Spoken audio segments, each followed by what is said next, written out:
Hello everyone, continuing thermochemistry. आज हम लोग देखेंगे एंथैल्पी ऑफ एटमाइजेशन और लैटिस एंथैल्पी। तो सबसे पहले हेडिंग लिख लेते हैं, enthalpy of atomisation.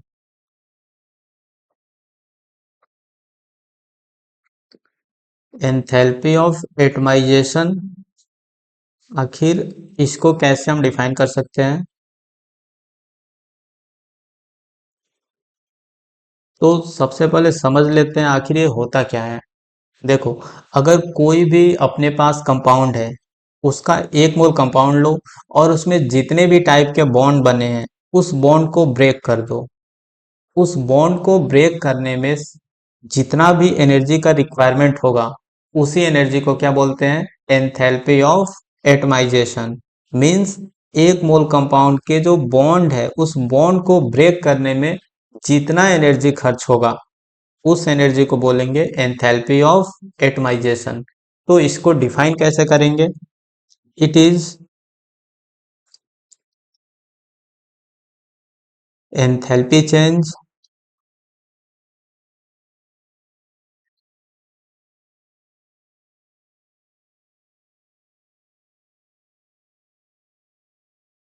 when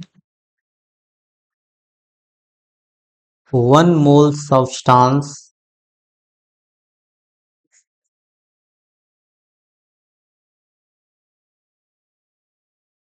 is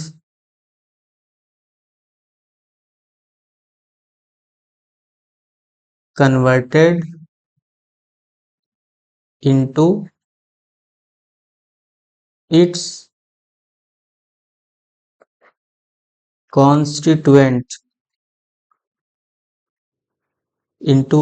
constituent gaseous atom।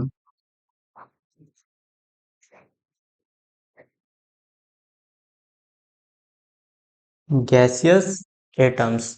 तो एक मोल सब्सटेंस को अगर हम इसके कॉन्स्टिट्यूएंट गैसियस एटम में कन्वर्ट कर देते हैं, तो जो भी एंथैल्पी चेंज आएगा उसको बोलते हैं एंथैल्पी ऑफ एटमाइजेशन। ये हमेशा कैसा प्रोसेस होगा? एंडोथर्मिक। ये हमेशा कैसा होगा? एंडोथर्मिक, क्योंकि हमेशा इसमें एनर्जी का रिक्वायरमेंट होगा ही। जैसे यहाँ पे देखो, अगर मीथेन है, मीथेन गैस, तो यहाँ से अगर इसको हम इसके कॉन्स्टिट्यूएंट गैसियस एटम में कन्वर्ट कर दें, तो कॉन्स्टिट्यूएंट गैसियस एटम, इसमें गैस कॉन्स्टिट्यूएंट एटम क्या है? कार्बन है, हाइड्रोजन है।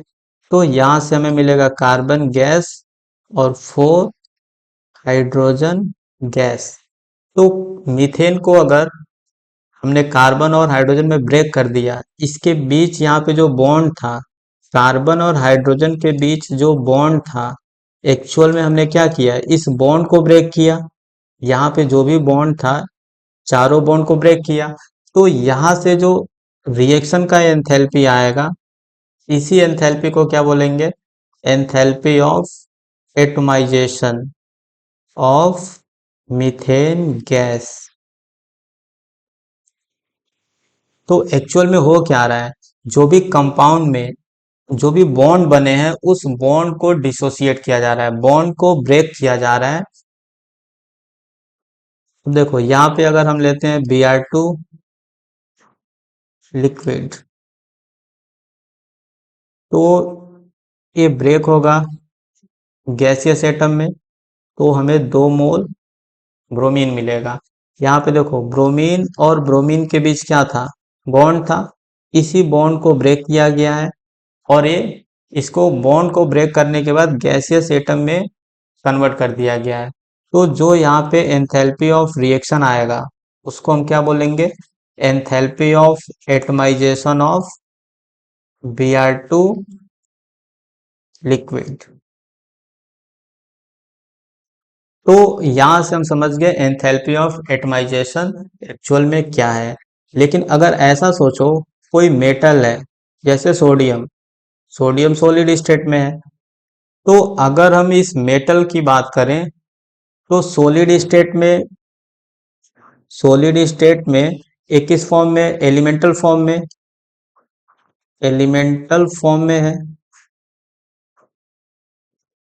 अब अगर इसको हम देखें तो इस एलिमेंटल फॉर्म में भी सोडियम और सोडियम का जो सराउंडिंग एटम है, ये सब सोडियम के एटम है। सॉलिड स्टेट में क्या होगा, इन ये भी एक सोडियम का एटम है, दूसरा भी सोडियम का एटम है, तो इनके बीच भी क्या लग रहा है, फोर्स ऑफ अट्रैक्शन, वो मेटेलिक बॉन्डिंग जिसको बोलते हैं। तो मेटल के बीच सॉलिड स्टेट में क्या लग रहा है, मेटेलिक बॉन्डिंग। तो उस बॉन्ड को ब्रेक करने में जो एनर्जी लगेगा उसको भी क्या बोलेंगे, एंथैल्पी ऑफ एटमाइजेशन। और इस बॉन्ड को अगर ब्रेक करेंगे तो हमें क्या मिलेगा, सोडियम गैस। सॉलिड स्टेट में देखो एलिमेंटल फॉर्म में था, सॉलिड स्टेट में किस फॉर्म में था, एलिमेंटल फॉर्म में था। गैसियस स्टेट में गया तो भी एलिमेंटल फॉर्म में ही है। यहाँ पे हमने इस फोर्स ऑफ एट्रैक्शन को ब्रेक किया है जो सोडियम एटम के बीच में काम कर रहा था। तो यहाँ से जो एंथैल्पी ऑफ रिएक्शन आएगा, इसको क्या बोलेंगे, enthalpy of atomisation of sodium solid. अब देखो इसी को एक और नाम देते हैं, enthalpy of sublimation, enthalpy of sublimation. यहाँ पे देखो सॉलिड से हम सीधे गैस में कन्वर्ट कर रहे हैं, तो इसी को बोलते हैं एंथैल्पी ऑफ सब्लिमेशन। तो enthalpy of sublimation enthalpy of atomisation के बराबर होता है, लेकिन किसके लिए, जो भी सॉलिड, अगर जो भी सॉलिड है एलिमेंटल फॉर्म में एग्जिस्ट करता है, जैसे मेटल, एक इसके लिए बात सही होगा, फॉर ऑल मेटल। क्योंकि मेटल किस फॉर्म में एग्जिस्ट करते हैं, एलिमेंटल फॉर्म में। अगर एलिमेंटल फॉर्म में होगा तो उसके लिए एंथैल्पी ऑफ एटमाइजेशन बोलो या फिर एंथैल्पी ऑफ सब्लिमेशन बोलो, एक ही बात है। अब फिर यहाँ पे अगर देखो मेटल के लिए देखा जाए तो मेटेलिक बॉन्डिंग को अफेक्ट करने वाला फैक्टर कौन है, फैक्टर अफेक्टिंग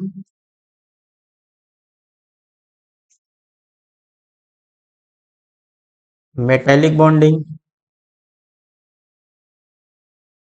तो जितने ज्यादा नंबर ऑफ अनपेयर्ड इलेक्ट्रॉन होंगे, मेटल में जितना ज्यादा नंबर ऑफ अनपेयर्ड इलेक्ट्रॉन होगा उतना ज्यादा मेटेलिक बॉन्डिंग होगा। तो फर्स्ट फैक्टर क्या है, number of unpaired electron. Unpaired electron अगर बढ़ेगा तो मेटेलिक बॉन्डिंग बढ़ेगा और एंथैल्पी ऑफ एटमाइजेशन भी बढ़ेगा मेटल के लिए। और दूसरा फैक्टर क्या है, जेड इफेक्टिव।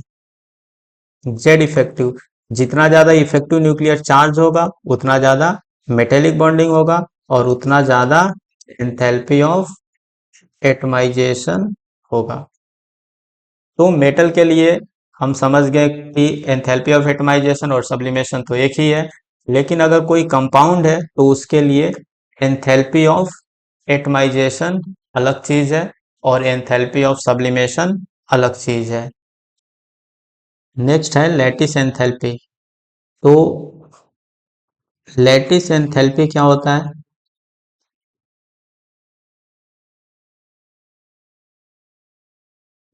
इसके लिए सिंबल यूज कर सकते हैं लैटिस एनर्जी या फिर delta H, lattice enthalpy.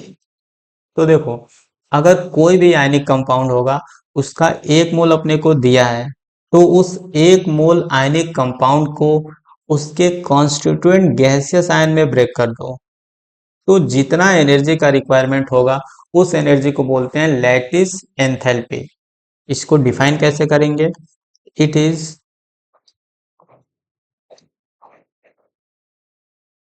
Enthalpy change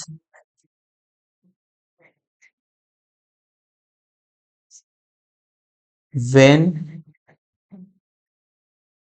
1 mole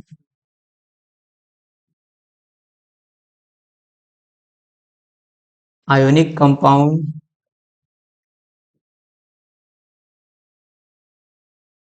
is completely converted into its gaseous ion, into its constituent gaseous ion।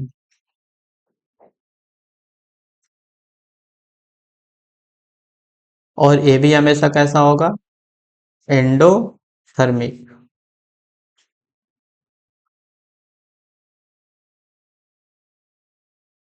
जैसे देखो, अगर 1 मोल NaCl दिया है, NaCl सॉलिड, और इसको कॉन्स्टिट्यूएंट गैसियस आयन, इसमें इसके गैसियस आयन क्या है, Na+Cl-। तो अगर Na+ गैस और Cl- गैस में इसको ब्रेक कर दिए तो कुछ ना कुछ एंथैल्पी ऑफ रिएक्शन होगा।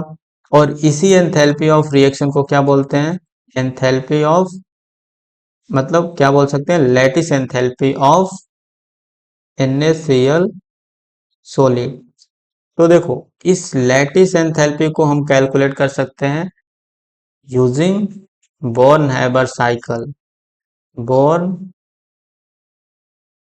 हैबर साइकिल और हेस लॉ का हेल्प लेके हम इस लैटिस एंथैल्पी को बहुत ही इजीली कैलकुलेट कर सकते हैं। तो लैटिस एनर्जी कैलकुलेशन पे एक क्वेश्चन कर लेते हैं।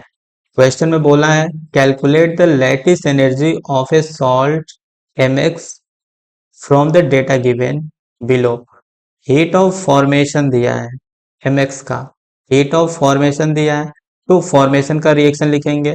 Mx का क्या लिखेंगे, फॉर्मेशन का reaction. Heat of sublimation of M solid दिया है, heat of dissociation of X2 दिया है, आयनाइजेशन एनर्जी मेटल का दिया है, इलेक्ट्रॉन गेन एंथैल्पी X का दिया है, मतलब नॉन मेटल का। तो सबसे पहले आयनिक कंपाउंड के लिए क्या बना लेते हैं, बॉर्न हैबर साइकिल, और इसको हम लोग सीख चुके हैं कैसे बनाते हैं, तो आई होप कोई दिक्कत नहीं होगा। तो यहाँ पे Mx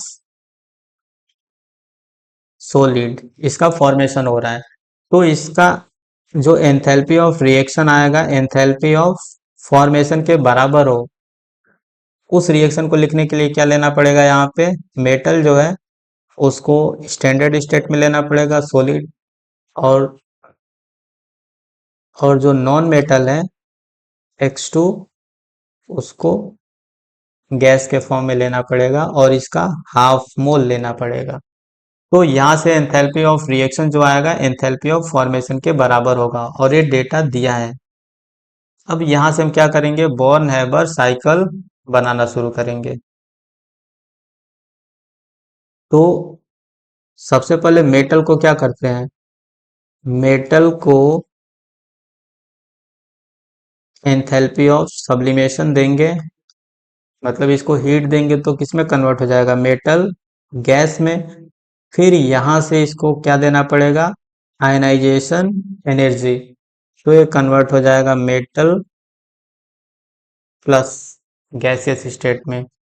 और यहाँ से देखो, नॉन मेटल हमें कितना मोल चाहिए, प्रोडक्ट में एक ही मोल चाहिए, एक्स कितना चाहिए, 1 मोल। तो यहाँ से जो इसका बॉन्ड डिसोसिएशन एनर्जी दिया है, बॉन्ड डिसोसिएशन एनर्जी उसका हाफ कर लेंगे, तो हमें 1 मोल गैसियस एटम मिल जाएगा। और फिर ये जो गैसियस एटम है वो 1 इलेक्ट्रॉन गेन करेगा, तो इलेक्ट्रॉन गेन एंथैल्पी आएगा, और X- गैस में कन्वर्ट हो जाएगा। X गैसियस एटम से X- बनाना है, मतलब इसने 1 इलेक्ट्रॉन गेन किया, तो यहाँ से जो एंथैल्पी चेंज आया उसको बोलते हैं इलेक्ट्रॉन गेन एंथैल्पी। अब ये जो मेटल है और नॉन मेटल है, ये आपस में कंबाइन होके क्या बनाएंगे, एक कंबाइन होके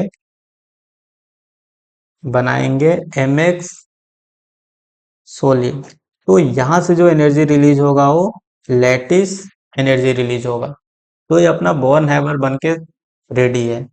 अब यहाँ पे हमें पता है हेस लॉ लगाएंगे। बाई हेस लॉ क्या लिख सकते हैं, हेस लॉ, जो इस पाथ के थ्रू हम लोग जाएंगे यहां से यहां तक, मान लो पाथ 1, और ये जो सेकेंड पाथ है इधर से अल्टरनेट पाथ इधर से जाएंगे, तो किसी भी पाथ के थ्रू जाओ एंथैल्पी में चेंज क्या आएगा, सेम, क्योंकि एंथैल्पी कैसा फंक्शन है, स्टेट फंक्शन। तो हेस लॉ में क्या बोला गया है कि स्टेट फंक्शन जो भी है, मतलब एंथैल्पी चेंज, उसमें किसी भी पाथ के थ्रू जाएं चेंज क्या होगा, सेम, पाथ पे डिपेंड नहीं करेगा। तो फर्स्ट पाथ के थ्रू जाएंगे तो एंथैल्पी चेंज किसके बराबर है, enthalpy of formation of mx solid.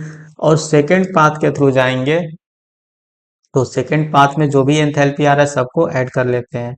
यहाँ से enthalpy of sublimation plus ionisation energy, जो नॉन मेटल है उसके लिए, यहाँ पे जो नॉन मेटल है उसके लिए क्या है, बॉन्ड डिसोसिएशन एनर्जी का half, bond dissociation energy plus electron gain enthalpy.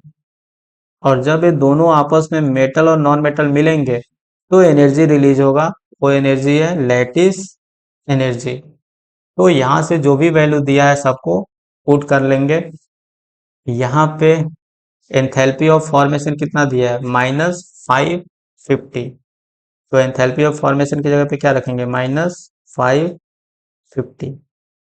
Enthalpy of sublimation और आयनाइजेशन कितना दिया है, एंथैल्पी ऑफ सब्लिमेशन दिया है 80 kilo joule. Enthalpy of sublimation का वैल्यू है 80 kilo joule. Enthalpy of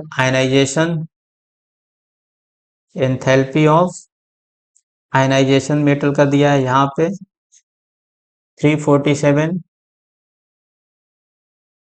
347 plus half of bond dissociation energy. यहाँ पे हीट ऑफ डिसोसिएशन यहाँ पे दिया है 155, 155 प्लस इलेक्ट्रॉन गेन एंथैल्पी -343 दिया है, -343 प्लस यहाँ से लैटिस एनर्जी बहुत ही इजीली हम लोग कैलकुलेट कर सकते हैं। यहाँ से देखो 347 है और यहाँ पे 343 है, इनको सॉल्व करेंगे तो कितना आएगा 80, और यहाँ से आ जाएगा प्लस, देखो 43 है 47 है, तो यहाँ पे +4 बचेगा सिर्फ, प्लस इसको सॉल्व करेंगे तो 77.5 प्लस लैटिस एनर्जी और ये -550, इसको सॉल्व करने पे कितना आ रहा है 84 प्लस 77.5 प्लस लैटिस एनर्जी। तो लैटिस एनर्जी का वैल्यू यहाँ से कितना आएगा -550, इन दोनों को ऐड करके इधर लाएंगे तो कितना होगा -5.1 और 16। तो अब इसको सॉल्व करने पे कितना आएगा 0.51 और यहाँ से 1 और ये हो जाएगा 7। तो ये आ गया किलो जूल पर मोल। तो यहाँ से लैटिस एनर्जी का वैल्यू हम लोग कैलकुलेट कर लिए।